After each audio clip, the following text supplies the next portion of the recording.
Gente, tudo bem? Boa noite. Tô gravando um vídeo, mas é para outro canal, porque lá tá Ângela Oliva. Depois eu vou explicar o porquê que esse ano de 2023 eu coloquei Anja Oliva, tá? Mas eu vou falar em outro vídeo. Eu comentei no vídeo que eu fiz sobre a questão da espiritualidade, porque como eu cheguei à espiritualidade, como eu busquei nesse caminho. Eu comentei no vídeo que eu tive que sonhar com a pessoa 3 vezes, né? Pra eu tomar esse rumo. Mas até eu chegar a esse rumo, gente, eu bati muita cabeça. Eu fui assim no fundo mesmo. E era completamente, vamos dizer, ateia, né? Fui criada dentro da religião. Meu pai era bandista, um sacerdote bandista. Não era uma coisa que eu apreciava e muito menos gostava. E depois meu pai me empurrou para o catolicismo, para fazer N coisas que fazem, né?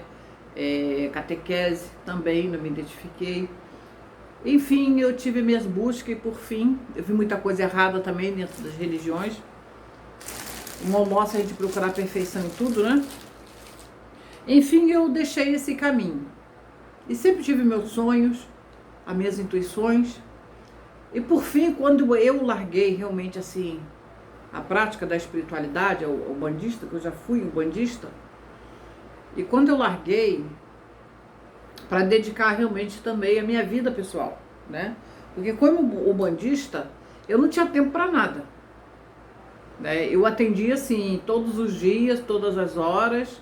Olha que naquele tempo não tinha celular, não tinha WhatsApp, minha casa vivia cheia. Tudo bem que eu ganhava dinheiro também, mas eu não tinha tempo para nada. Então, quando eu formei minha família, o problema foi todo aí, quando eu formei família. Porque o meu companheiro de casado, ele, primeiro que ele não suportava ver gente toda hora me procurando. Segundo, que ele detestava me ver conversando com qualquer homem. Ele morria se me visse conversando com qualquer homem. Eu tenho 60 anos, agora imagine eu há 30 anos atrás, né? Então, ele... E começou a ter muita briga, muita briga. Então, para evitar as brigas, eu com um filho pequeno, também não vou dizer que eu era apaixonada, mas enfim, eu casei para que o casamento funcionasse. Eu fui me afastando da religião bandista. Fui deixando, né? E com isso, os problemas começaram a vir também. Eu comecei a adoecer, a entrar no estado de depressão muito profundo. Comecei a ter pesadelos, não dormi direito. Busquei médico para usar remédio para dormir. E para quem duvida, né? Eu tenho aqui, ó, prontuário de 2014, guia de internação. Tá vendo aqui? Guia de internação. Tem essa e tem mais essa aqui, tá? Essa aqui. Eu guardo isso aqui até hoje. Ah, por que que eu guardo? É porque eu já fiquei encostado pelo NPS. Eu cheguei uma época que eu parei de trabalhar. Eu não tinha condições de trabalhar. Nem em casa e nem fora. Aí uma das vezes que eu cheguei a voltar, muito contra gosto do meu antigo esposo, eu comecei a tomar remédio, né? E ter muita dor de cabeça, gente. Era uma dor de cabeça insuportável. Eu lembro que, mesmo tomando vários remédios, eu não conseguia dormir, muita dor de cabeça. Aí eu lembro que minha cama era assim, aí um dia estava amanhecendo, eu cochilei, acordei com o sol muito quente no meu rosto. Eu sonhei, antes de acordar, né, eu sonhei com esse homem, uma distância, eu acho que de uns 10 metros, baixinho, vestido todo de roupa cinza. Eu estava deitado diante do céu assim, e meus olhos ficavam assim piscando, sabe? Quando parava, ficava assim. Só que eu conseguia ler o que passava na minha frente, eu conseguia ver, era como uma televisão, as coisas escritas, eu conseguia ler, engraçado é isso, e eu lendo aquilo, mas só que eu lia, mas quem falava era ele. Aí ele falava assim, olha, você está no seu último grau de espiritualidade, você precisa buscar o crescimento espiritual, você precisa cuidar da sua fonte espiritual, ou você faz isso ou você vai desencarnar. E se você desencarnar na condição que você está, você vai sofrer muito. Para quem não acreditava em reencarnação nem nada do outro lado, né? Embora eu frequentasse religião, mas eu não, eu vou ser honesta para vocês, eu ainda duvidava de tudo que eu fazia. E eu fiquei com aquilo na cabeça. Pá. Aí, quando passou 5 dias, né, eu fui à varanda, levei um tombo. Eu tenho um problema aqui na perna até hoje, no meu joelho. Do nada, pá. Tipo labirintite, eu acho até que é. Aí, me deu um sono, eu dormi. Depois do tombo, eu fiquei deitada ali, eu cochilei. Sonhei com ele de novo. Só que ele não estava mais distante, ele estava do meu lado assim. Eu deitada, na mesma posição, olhando para o céu, meus olhos piscando, as letras passavam como se fosse lendo o jornal. E ele falava assim, olha, você está no seu último grau de evolução, você não vai retornar mais aqui. Você precisa buscar a fonte divina. Eu perguntei, mas o que é fonte divina? Ele, o criador de tudo. E ele está em tudo. E eu não entendia nada dela. A gente até então lê a Bíblia, vê que Deus é criador, Pai de Cristo, aquela coisa, né? E eu assim, ele falou umas coisas, tá, gente? É porque eu não vou falar tudo, porque o livro vai ficar grande. Ele falou do número 7, ele enfatizou muito o número 7, que foi o dia que meu pai me registrou, no dia 25 de janeiro, que dá 7, que não tem nada a ver com o dia que eu nasci. E ele sentadinho, pequenininho, baixinho, de cabeça branquinho, igual meu cabelo, branquinho. Passou. Aí eu fui, nessa mesma época, uma pessoa falava comigo, conversava comigo, que ele estava passando uma dor infinita, que ele perdeu o filho num acidente de moto. E ele estava, na verdade, me paquerando, né? Mas era uma pessoa espiritual. E eu perguntei para ele, fulano, você acredita em reencarnação? Ele falou assim, acredito, Ângela. Quando eu perguntei, ele já me mandou vários textos, mandou foto de Buda, mensagem de Buda, falou um monte de coisa de Buda, e ele falou por que ele estava buscando a espiritualidade, que o filho dele com 23 anos, no dia dos pais, saiu da casa dele e sofreu um acidente, a vida dele acabou. E ele falou assim, Ângela, você é uma mulher espiritual.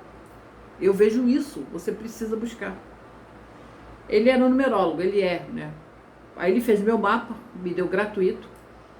Ele falou, pelo seu mapa dá pra ver, você é uma pessoa que tem que buscar espiritualidade. Aí comecei a praticar o nome que ele me deu na época, mas aquilo, sabe, você praticando, mas sem muita fé, pouco café, né? Mas eu fui fazendo. Eu não tinha mais alternativa, né? E fui fazendo. Aí nisso eu senti um monte de coisa, gente, dor de cabeça, tontura, enjoo, passava mal, sentia N coisas. Talvez com menos, uns 5 dias, eu sonhei novamente com ele. Ele falou assim, olha, pegue os seus remédios e jogue todo fora. Eu tomava em média uns 5 ou 6 remédios. Alprazolam, eu tomava do mais forte. Tomava Lite, isso do que eu lembro. Rivotril pra mim é café pequeno, né? Tem mais o quê? Rivotril, aí tem outro também, Zorpidem, assim. Tá tudo aqui as receitas. Todas as receitas estão aqui. Eu não dormia, eu tinha que me anestesiar porque eu saía fora de mim, eu desmaiava com facilidade, tenho um braço quebrado aqui, ó. Isso tudo foi umas certas convulsões, mas que era espiritual. E as dores de cabeça eram infinitas. Aí quando eu sonhei com ele, já pela 3ª vez a mesma pessoa, eu comecei a acreditar. Peguei os remédios, botei na sacola, fui lá na minha varanda, coloquei lá de fora. Mas aí eu já comecei a ficar mais animada, sabe? Eu deixei o remédio lá, mas fiquei com o remédio de dormir. Aí eu passei o dia bem, sem tomar os remédios, fiquei legal, não senti nada. No outro dia, 3º dia, 4º dia. E aí eu fui continuando fazendo a minha assinatura, passei a fazer com mais certeza. E fui fazendo, dei os remédios e deixei lá de fora. Até que um dia, eu juntei tudo quando fui, que eu morava num sítio, tá aqui, botei lá na lixeira do que for. Aí eu fui numa clínica, gente. É clínica que se interna paciente, aqui no Rio de Janeiro, conhecida como a Ego. Era referência, o nome dela tá aqui. Não sei se vocês vão conseguir ver, tá bom? Mas eu vou colocar bem pertinho aqui, ó. Clínica Ego, tá? Paciente de, não digo perigoso, mas eu ia lá, eu até vi muito daqueles pacientes. Aí eu fui, a doutora já praticamente, né? Os médicos todos me conheciam. Já tinha se internado com crise. Isso aqui é um laudo de internação, tá, gente? Pra você que sabe, é uma guia de internação. porque era espiritual, mas eu não sabia lidar com isso. Eu tinha abandonado a espiritualidade e isso veio muito mais forte ainda, né? Aí, passou, eu falei com ela, falei, doutora, eu não vou citar o nome dela, a gente já conversava bastante, eu e ela. A gente trocava, depois aí já tinha WhatsApp, né? E ela pegou e falou assim, eu falei com ela, doutora, eu não tô tomando remédio, eu tô tomando um remédio. Ela, por quê? Eu falei, não, porque eu tô me sentindo bem. Ela, você tá fazendo o quê? Eu falei, eu tô estudando numerologia, tô lendo mais livros espirituais. Ela, tá te fazendo bem? Eu falei, tá. Ela, então continue.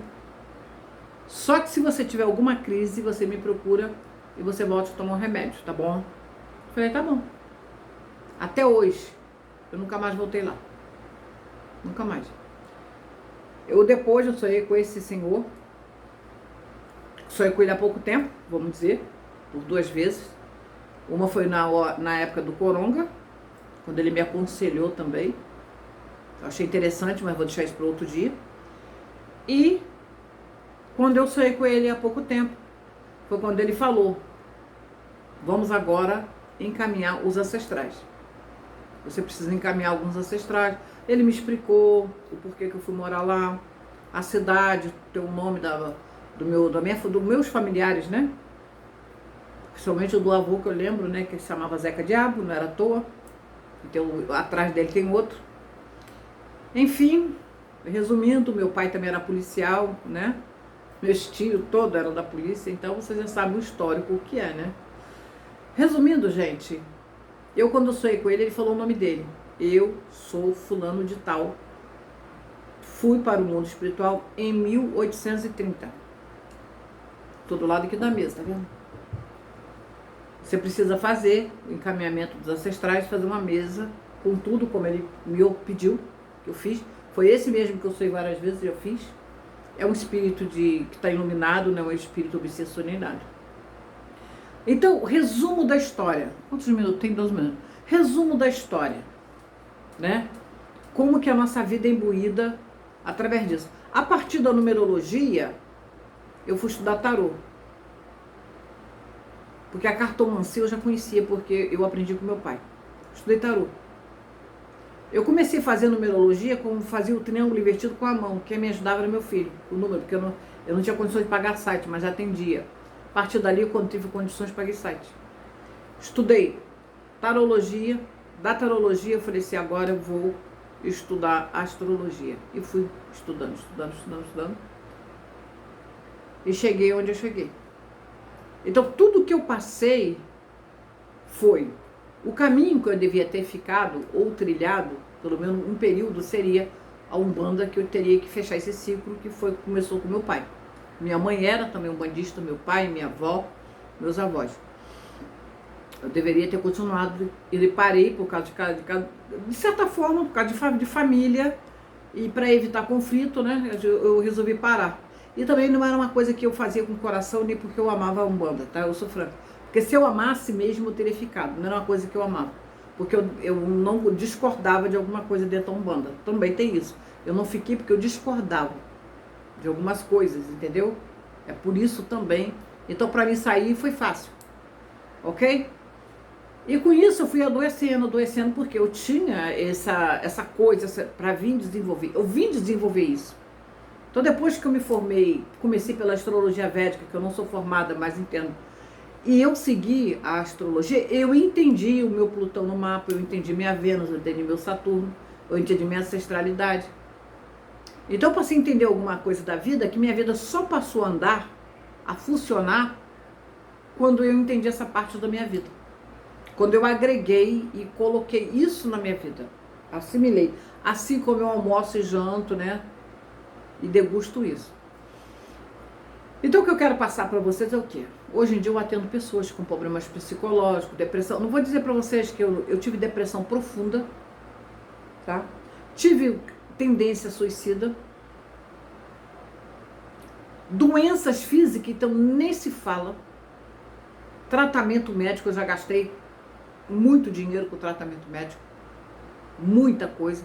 Parecia doenças que é psicológica ou subconsciente doente, cheio de sombras e que vêm para o corpo. São as nuvens, né? espirituais que vêm para o nosso corpo, que está associado à ancestralidade. Então, com isso, foi só acumulando o que eu já tinha e o que já veio da minha família, né? E com isso foi. Quando eu entendi isso, eu agradeço, como eu agradeço essa pessoa que me encaminhou, né? Dentro da numerologia cabalística, eu já agradeci várias vezes a ele, continuo agradecendo o universo muito por ele. Mas eu tive uma ajuda do mentor espiritual, que eu não vou citar o nome, tá? Mas ele está aqui na minha mesa. Ele não é um espírito que, digamos assim, que veio para atrapalhar, muito pelo contrário, foi o que me ajudou. Até na época do Coronga, foi ele que me ajudou, ok? Quando eu tive, toda a orientação que eu recebi foi dele. Então eu estou passando isso, mostrando um áudio para vocês, o que é quando a gente deixa de cumprir a nossa missão. O que é que nos acontece quando a gente deixa a história ou o karma, uma pessoa no meio do caminho. Foi isso que aconteceu. Então, a partir daí também eu tive problemas em todas as áreas. Financeiro, no relacionamento, eu me separei. O casamento para mim se tornou insuportável. Até porque que eu casei, né? Para dar continuidade, fiquei casada para dar continuidade à família, porque já não existia mais nada. Então, eu passei a ver as coisas como estava tudo errado na minha vida. Mas as doenças, todas as doenças só melhoraram na minha vida, entendeu? Quando eu busquei. Inclusive eu tratei do coração 2 anos, porque foi diagnosticado que eu já tinha tido 2 derrames e meu coração, eu só tinha 40% de funcionamento. Mas eu só vi que isso era uma coisa do meu subconsciente ou uma sombra ancestral, quando eu busquei a espiritualidade, que eu resolvi caminhar mesmo, fazer caminhada, que eu fui fazer exame médico, passei por 5 cardiologistas, e todo aquele exame que tinha diagnosticado, eu fiz uso durante 2 anos de remédio para o coração, e eu não tenho nada no coração. Então, para a gente ver como se você depura de um lado, gasta por um lado, quando você deixa de cumprir o que você veio fazer. Aí a pessoa reclama muita coisa porque a vida não anda, porque tem um irmão que bebe, porque uma irmã que bebe, uma irmã que não dá bem no casamento, N coisas. Eu passei a entender isso, tá? Então eu estou dando aqui vamos dizer assim, não é nem testemunho, que não é bem, mas o que eu passei, né? Foi uma das coisas que eu passei. Foi bem difícil e longa, foi um período longo da minha vida. E hoje eu entendo também que foi um período longo que Plutão esteve localizado no meu mapa. Foi justamente o período todo esse que eu fiquei doente. Foi um período longo de Plutão passando por uma casa minha difícil. Tá? E a gente vê isso dentro do mapa, depois quando você se torna um astrólogo, um profissional, você entende isso. Eu estou passando isso, mostrando isso aqui para vocês, que não é pouca coisa. Imagina você chegar da crise e você ter que deixar um filho dentro de casa, com um ex-marido, né, separado, e você ir para uma clínica se internar, porque você vê coisas. Eu via coisas o tempo todo, falavam comigo o tempo todo, e eu achava que estava ficando louca. Porque você vê espírito, você vê isso, aquilo, outro. Uma das coisas aconteceu, outra não. Então aquilo me atormentava o tempo todo. Eu tomava remédios para poder dormir, para não ver, para não ter contato. Era assim uma sensação horrível, uma sensação de ser inútil. Eu me senti inútil durante muito tempo, porque minha vida era só tomar remédio. Então, gente, eu vi isso, hoje eu entendo, né? Foi a passar de Plutão por uma casa difícil e também por coisas espirituais que eu deixei pelo meio do caminho. A gente nunca deve deixar uma missão pelo meio do caminho. Nunca. Porque é ali que está o nosso aprendizado. Gratidão e namastê.